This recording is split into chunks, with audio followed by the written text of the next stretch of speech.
All right, why is that not focused? Is it focused for y'all? A little blurry. Okay. It tends to, it also reacts slower when you're videoing. Is that better? Yeah. Okay.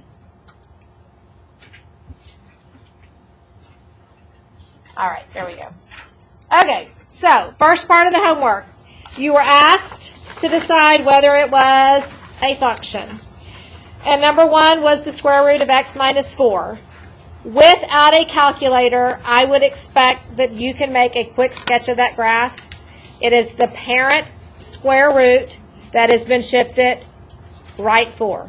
So I move over 4, I draw the parent square root, and I should be able to look at that picture and say, yes, that is a function. Okay? Number 3 is this one. And this you're just going to have to remember. That x equals y squared is a sideways parabola. Because you couldn't even graph it in a calculator if you wanted to. Because it's not a y squared, it's a y. Okay? So just remember, y equals x squared is up or down, but x equals y squared is sideways, and it is not going to be a function. Okay? You don't even have to worry about looking at a picture. It's not going to be a function. 5 and 7, the pictures were on the paper. All you were doing was a vertical line test. Everybody okay? So 1, 3, 5, 7. Are we all good? Are we all clear? Okay. 9 through 15, you were asked to find the domain algebraically. So what that means is I am not going to provide you with a graph, or I'm not going to give you a graphing calculator to make a graph. Now, that doesn't mean you can't draw your own graph, but you're going to have to physically be able to come up with that graph, okay? So what is x squared plus 4? Parent parabola moved up 4. So if I take the parent parabola and move it up 4, is the domain of that still all real numbers? All right? You can say in your mind, you can say with your mouth all real numbers, but on paper you are going to write negative infinity to positive infinity. Okay? Number 11 gets a little bit more complicated. We have a rational function. So anytime we have a rational function, we're going to have vertical asymptotes. And graphs cannot cross vertical asymptotes. So what gives us our vertical asymptotes? The top or the bottom? The bottom. So x cannot equal negative 3 and x cannot equal 1. Okay? So those are taken out of my domain. They have to be removed. Then, as long as there's no other restriction, then it can be any other number but those.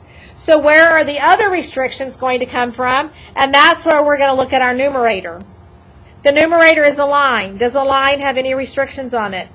No. So because this has no restrictions, my only restrictions are negative 3 and 1. So to write that, I go negative infinity to negative 3, negative 3 to 1, and then 1 to positive infinity. I'm just breaking it down from left to right. Negative infinity to from left to right. Negative infinity to negative 3, negative 3 to 1, and 1 to positive infinity. Okay? Why do I have parentheses instead of brackets? Because it can't touch that asymptote. It can get just right up to it, but it will not touch it. Okay? 15, 13 is about the same thing, except the bottom wasn't factored. So factor it. How do we factor x squared minus 5x? Take out an x. So x cannot equal 0. X minus 5 cannot equal 0. So what can x not equal? 0 or 5. The top is linear again. There's no restrictions on linear. So we're just down to it can't be 0 and it can't be 5. So negative infinity to 0, 0 to 5, 5 to infinity. And these need to go in order. You can't go negative infinity to 5, 5 to 0, and 0. I mean, you got to go from left to right. Okay? So, does that help you with those two and how to write them? All right. Now, number 15 was a little trickier. Because you had a rational function, but you also have a restriction on the square root, and you're on the top of it. So we're still looking at the bottom. X plus 1 cannot equal 0, so x cannot equal negative 1. This will not factor, nor will it ever equal 0. Is it possible to take a number squared and add 1 to it and get a 0? No. So this piece we don't have to worry about because it will never equal 0. So x can't equal negative 1 because of that. This is not, it's not a problem. Now we got to look at our square root. Underneath the square root has to be greater than or equal to 0. So negative x has to be greater than or equal to negative 4, which means then x has to be less than. Why did it just switch to less than? Because when you divide by a negative, it flips the inequality. So two things. X cannot equal negative 1, and x has to be littler than 4. So here's my 4. It's every number that way except what? Negative 1. Okay? So it goes from negative infinity to negative 1, and then the negative 1 to the 4. Why is that a parenthesis and not a bracket? Because that's an asymptote. This is an actual point. That's an actual point on the graph. Okay? So this is what brought that 4 into play. What are the two parent functions? What are the two parent functions that we have to worry about having restrictions on them? Square root's obviously one of them. What's the other one? Starts with an L. Log. Log. And then obviously you got your rational where you can't let your bottom be 0. You can't let your bottom be 0. Okay? All right. Then, moving on, 17 and 19 wanted range. 17 should not have been an issue. 10 minus x squared is negative x squared plus 10, which is the parent parabola moved up 10 and reflected down. So moved up 10 and reflected down. And so my range is going to go from negative infinity to 10. 19. Couple of things can happen here. I might give you a graphing calculator and let you look at it. But I'm telling you now, even if I do, you have to intuitively understand where the asymptotes are in order to answer the question correctly. Okay? So, if I take this bottom and factor it, it factors to 1 plus x and 1 minus x. So do I have asymptotes at 1 and negative 1? Yes. Okay. So here's my vertical asymptotes at 1 and negative 1. Now, that has absolutely nothing to do with the range, but it has to do with placing the graph so that I can then interpret the range. Okay? All right. Then, horizontal. If the degrees are the same, x squared over x squared, so I just wrote it like this, negative x squared plus 1. So they're both my leading term. If the degrees are the same, you use your leading coefficient. So my leading coefficient up here is a what? 1. Down here is a what? Negative 1. So 1 over negative 1 becomes negative 1. Now, does the horizontal asymptote have something to do with the range? Yes. All right. But did we learn last year that our graph can cross the horizontal asymptote? So I need to know whether it can cross it. So here's my function. Here's my horizontal asymptote. So I just put it over 1 so I can make this easy. I cross, multiply. And what happens to my x squareds? They cancel. So can that graph cross that asymptote? No. So does negative 1 need to be removed from my range? Yes. All right.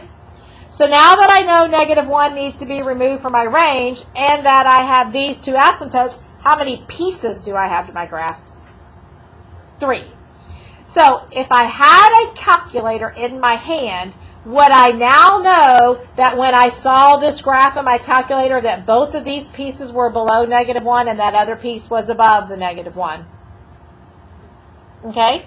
So then I would know that it's leveling below it and not accidentally on top of it. Because you really wouldn't be able to tell from the pixels of the calculator if it's below it or if it's above it.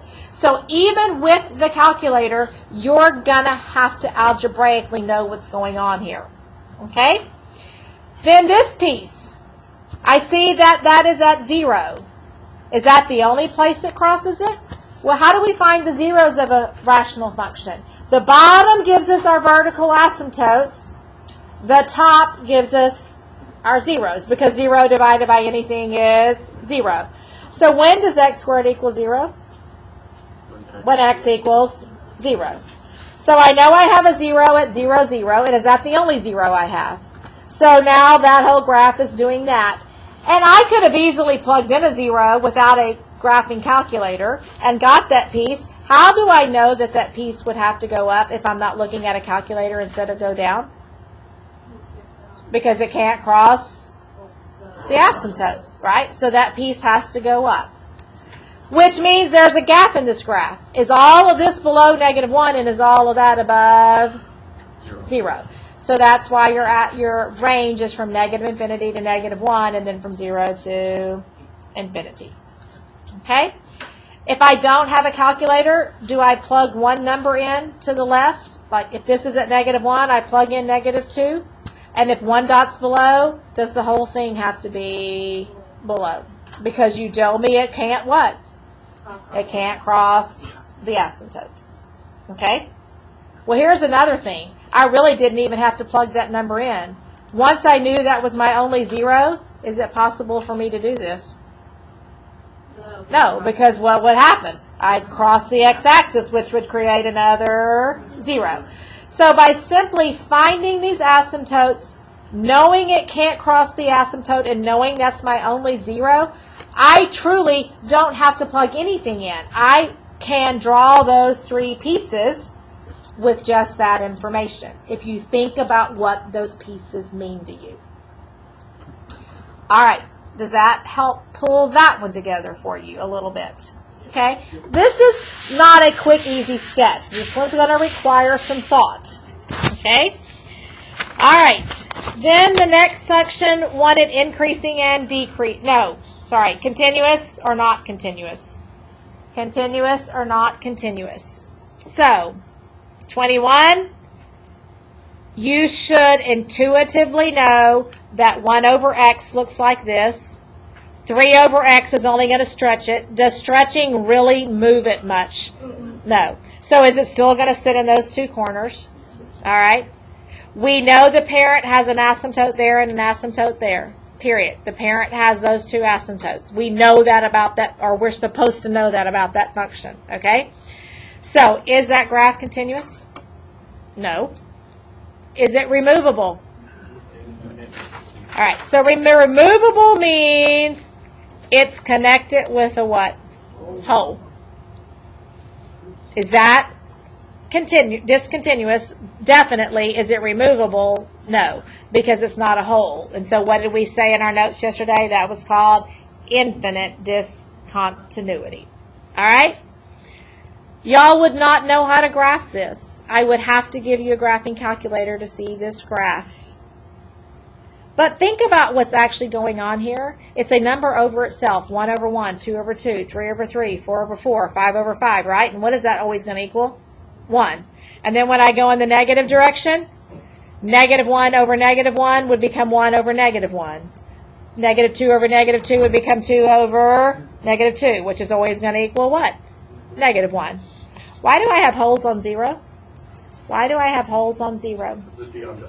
Why would it be undefined? Because the denominator would be 0. So I can't have a 0. So it's 1 or -1, but it can never be 0. Is that graph continuous? No. Is it removable? No. What did we call that one yesterday? jump. We called that jump. All right. One person from each table, get up and get people at your table calculators, like in sets of 4. In sets of 4. Joanna.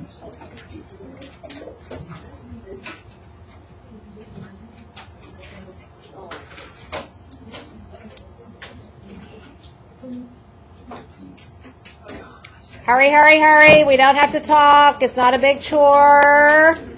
Everybody will put up their own calculator. They have a number on the top. Make sure you put it where it belongs. Don't just be lazy and shove it in there. Okay? And by Monday, I will assign you calculator numbers. All right. I want y'all to actually graph this in your calculator. I want you to actually graph this in your calculator. So, everybody go to my documents. House. New document. Add a graph. Hit the toggle. Are we out of calculators? Is this class over 30? Yeah. I just look on with her right now because I have some other ones, but they're probably not charged, okay? Hit the toggle next to the 9. Okay, is everybody on a graph page? Yes? Hit the toggle next to the 9. And on the second row, the very first thing is the absolute value bar. Okay, the key right next to the 9 toggles. You can hit it left or right. So hit the toggle right next to the 9, and on the second line should be the absolute value bar. Y'all got it graphed? Does it look like my graph? Except what do you not see on that graph? The holes. So the calculators can only help you so much. You still have to algebraically process these things. Because there's a denominator, we know x cannot equal 0. Okay? All right. 25 and 27. Hopefully those were not an issue. Local maximum, local minimum, absolute maximum. Everybody okay with that? Increasing, my pencil's going up, my pencil's going down, my pencil's going up, my pencil's going down. So increasing, decreasing, increasing, decreasing. When you do your increasing and decreasing, you're writing it using the x values of the ordered pairs because you're increasing from left to right or decreasing from left to right. So this is negative infinity to negative 1, and then I decrease from negative 1 to 2, then I increase from 2 to 5, then I decrease from 5 to positive infinity because I'm going to the right. You're using the x values, not the y values. Okay? 27 may have stumped y'all, this one and this one. But remember it said neither. And a local maximum, a local minimum, or neither. This is a bend. This is a bend. It's not a curve. So it's like I take this and just bend through it. So it is not a maximum or a minimum. It's just a curve through that point. So this is neither local max, neither, and local min.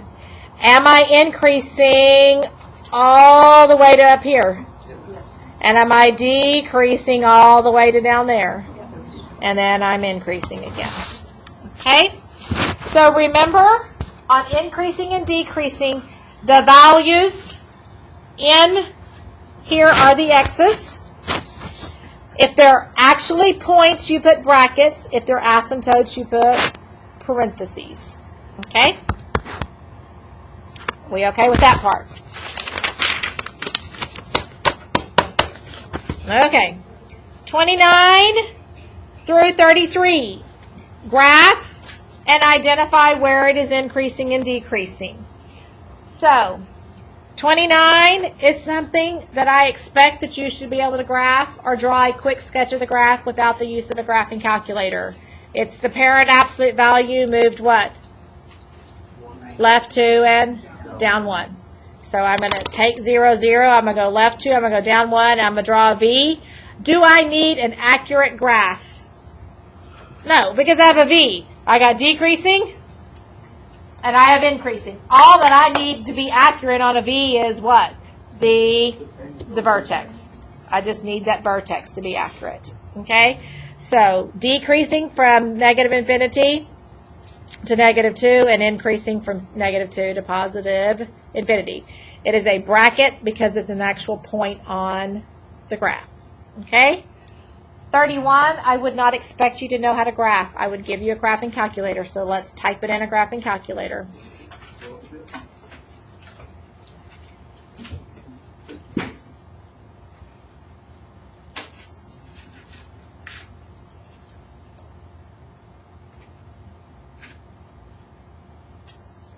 She's not in here right now. She's just...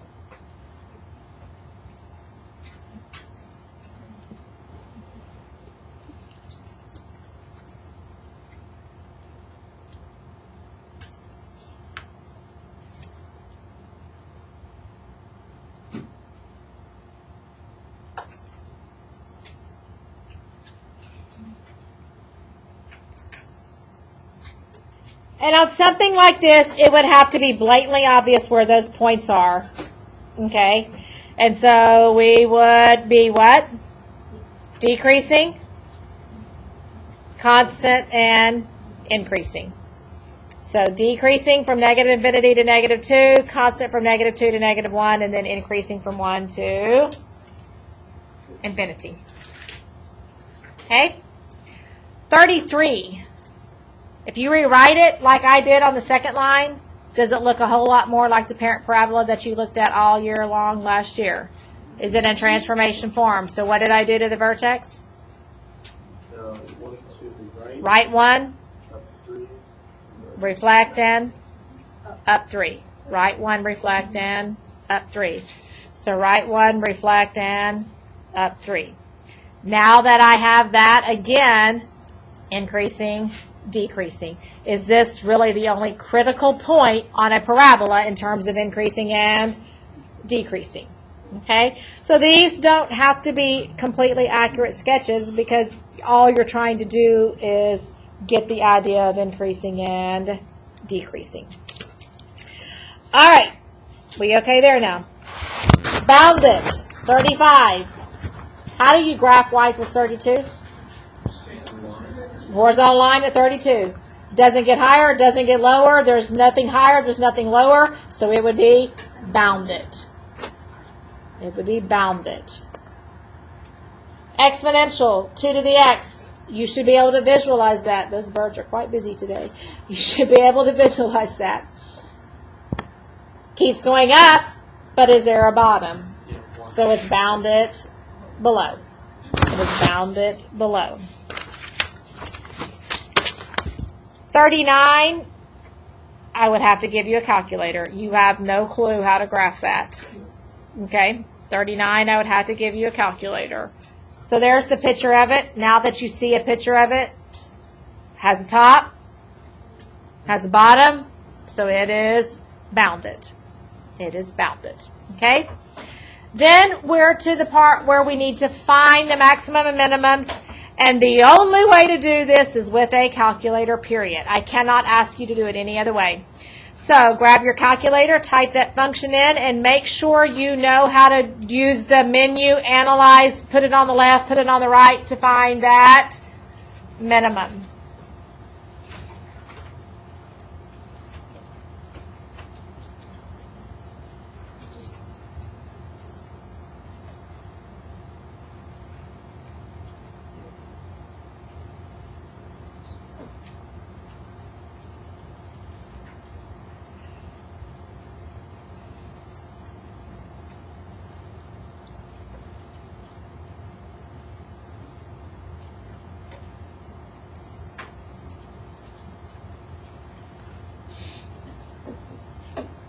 Kennedy, you know how to do the maximum minimum? Okay.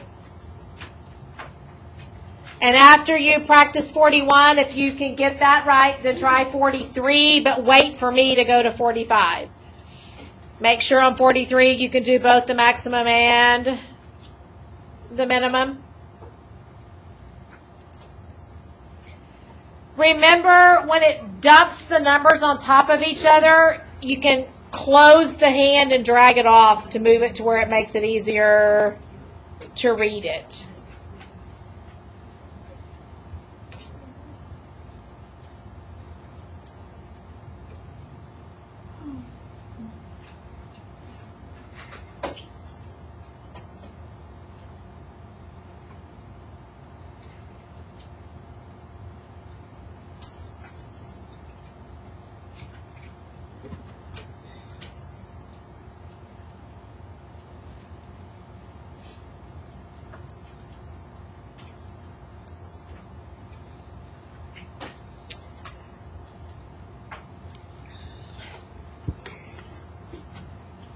While y'all are typing, I want to let you know that by Tuesday, you need to do 2 things. You have to change your password on a network computer, SID, and change your password. Okay? Then, once you've done that, you also must log into Google and change your password. Okay? So, there are some instructions on how to do that, and if you haven't done it in another class, they're laying back there by that computer. And I think you can do the Google one from any computer, but you have to know how to do it, okay? And you've got to use your Gmail from Klein, not your personal Gmail. And if you don't know it, you can find it in Schoology. So once you change SID, you can get into Schoology, and then you can look up your Gmail under your profile. And if you haven't done it in another class, because I think a lot of teachers don't realize you have to do it. They just think you had to do the SID. And you want to, before you leave today, just take a picture of that, and you should be able to do that anywhere. Okay? Is everybody good on 41 and 43? Y'all know how to use it. Okay? So now, type 45 in the calculator. I want you to start a new document so that we're all on the same screen. New document. Type in number 40, add a graph. Type in number 45 and don't touch your screen after you get it graphed. Leave it exactly the way it presents itself.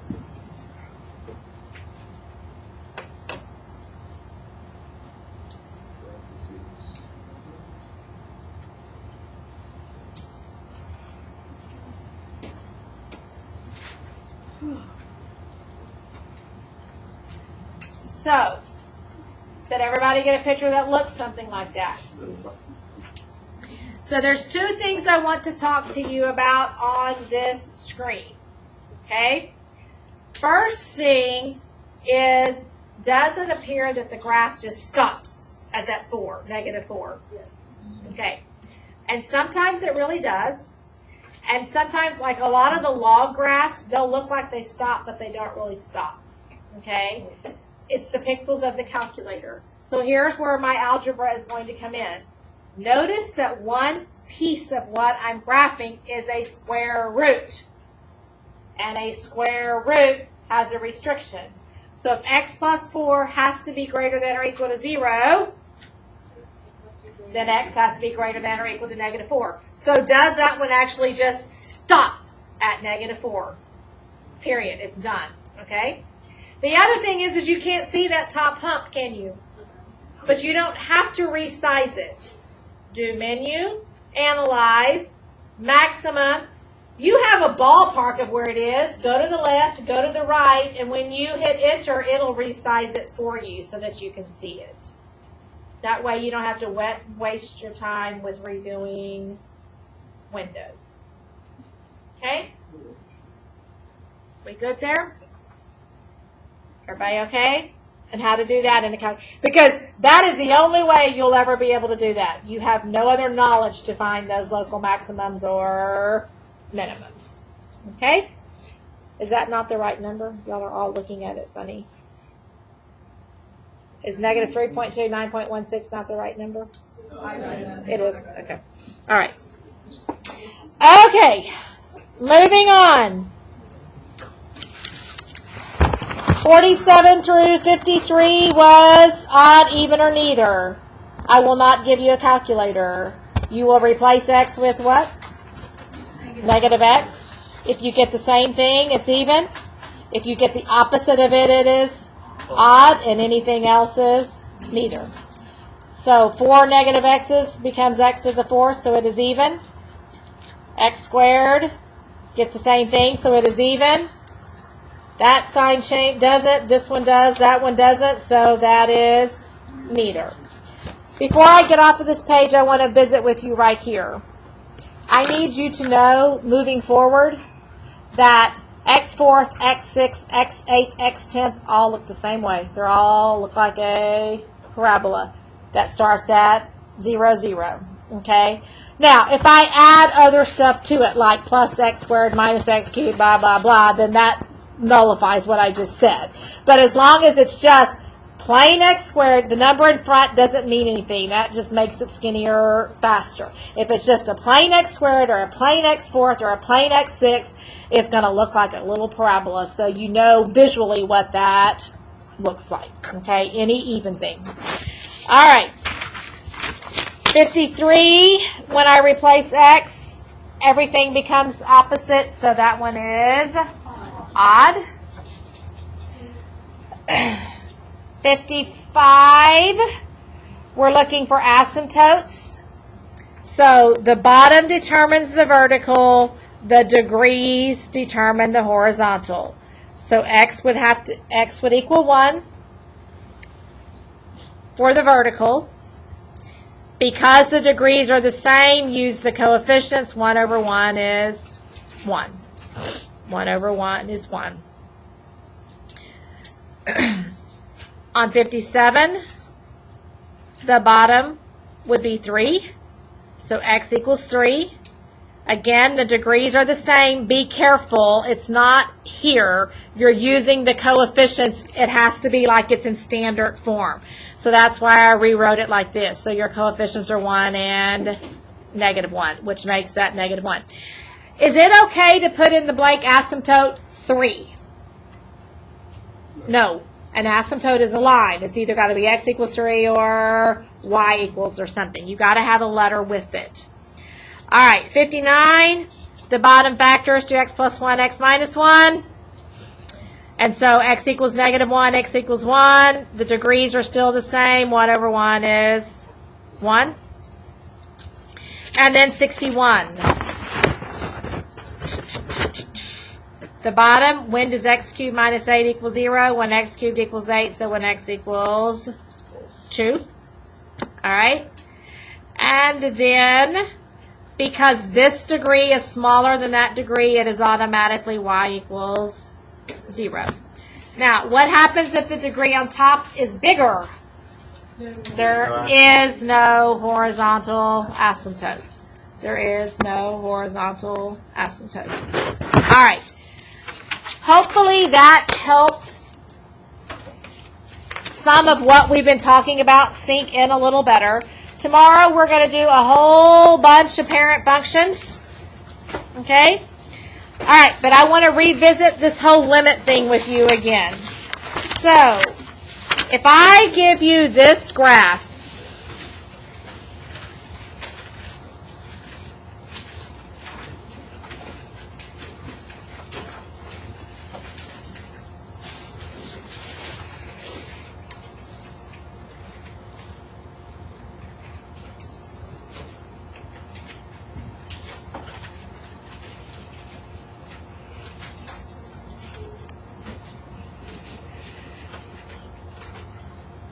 all right, this is the graph I've given you. First, let's talk about end behavior. First, let's talk about end behavior.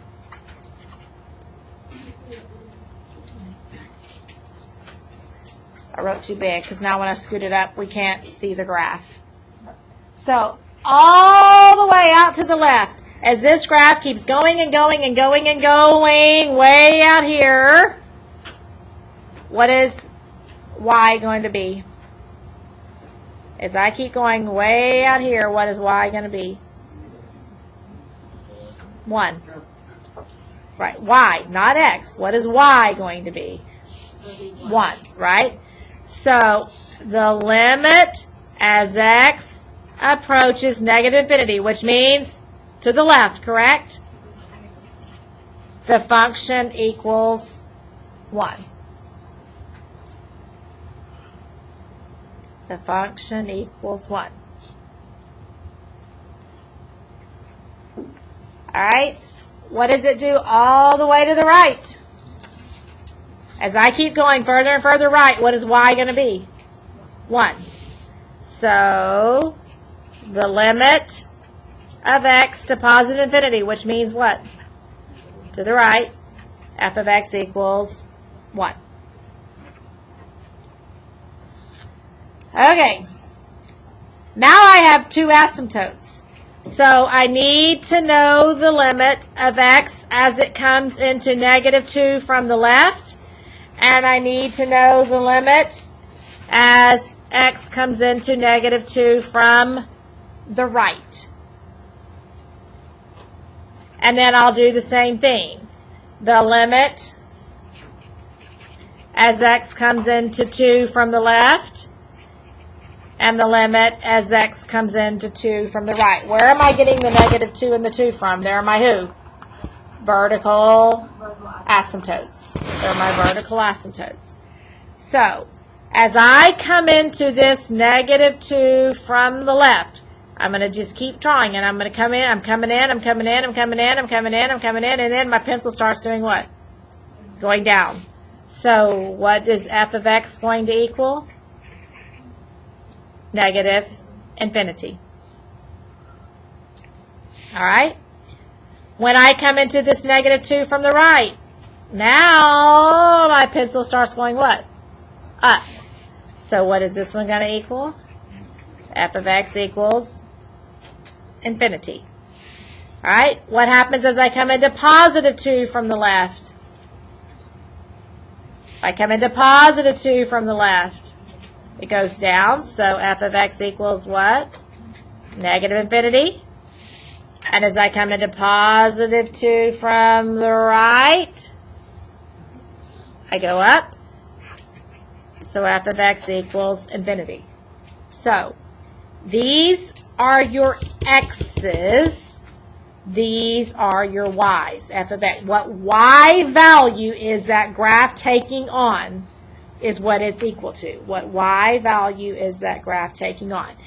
These are referred to as your end behavior, all the way to the left, all the way to the right. Okay? These are your behaviors at a given asymptote. I am not going to ask you to calculate these numbers. I will give you the picture. You're just interpreting the graph the same way you wrote the graph last year. We're just writing it in a fancier limit notation. It's the same thing you talked about. The arrow goes up, the arrow goes down. The arrow levels out at 1. Okay? That.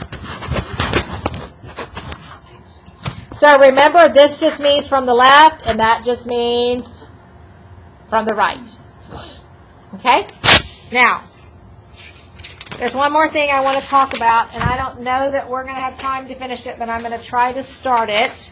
Y'all do not have any homework tonight, so just bear with me, and I want to try to talk about this problem again. 2x minus 5 equals 4, x minus 3. All right, this was on your homework the second day, the first night we talked about it. And I'm not even sure in this class we ever even talked about this problem. Okay? So, I want to go back. If the absolute value of x equals 7, then x can be either what? 7 or negative 7. And if the absolute value of x plus 1 equals 7, then x could either be 6 or negative 8. So last year when you worked that problem, you would say, well, either x plus 1 equals 7 or the opposite of x plus 1 equaled 7, which would give you those two answers. Now, I should have never worked this problem. And when y'all work it, you get answers, and your answers are wrong. Why should I never work that problem? Because the absolute value cannot equal a negative. So that problem has no solutions. Okay? So that's easy enough. When you have one absolute value, you move it over. If the other side's positive, you work it, you get two answers. If the other side's negative, you don't work it, you get no solution. But now I have two absolute values, which presents a problem. Because of this minus sign, if this number gets bigger than 4, then this side is going to become negative. Agreed? All right. So you have multiple things that can go on. So let me ask you this. If I rewrite that problem like this,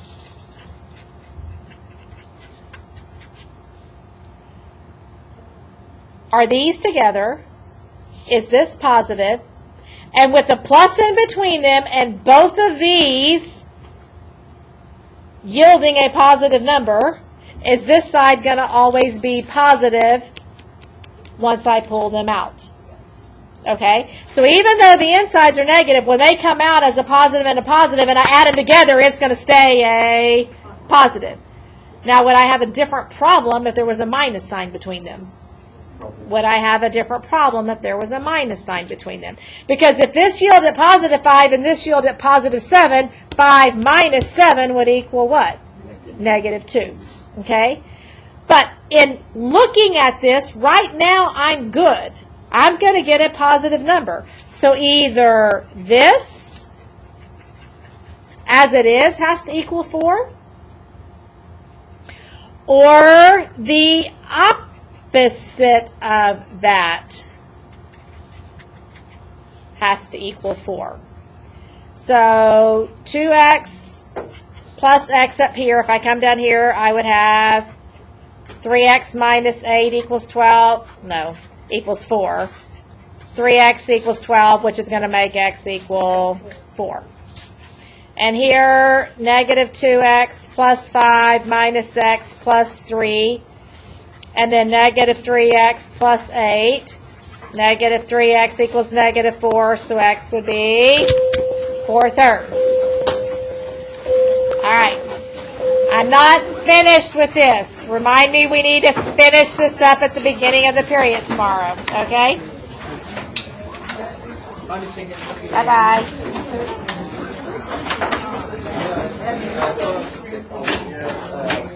Yeah, it was like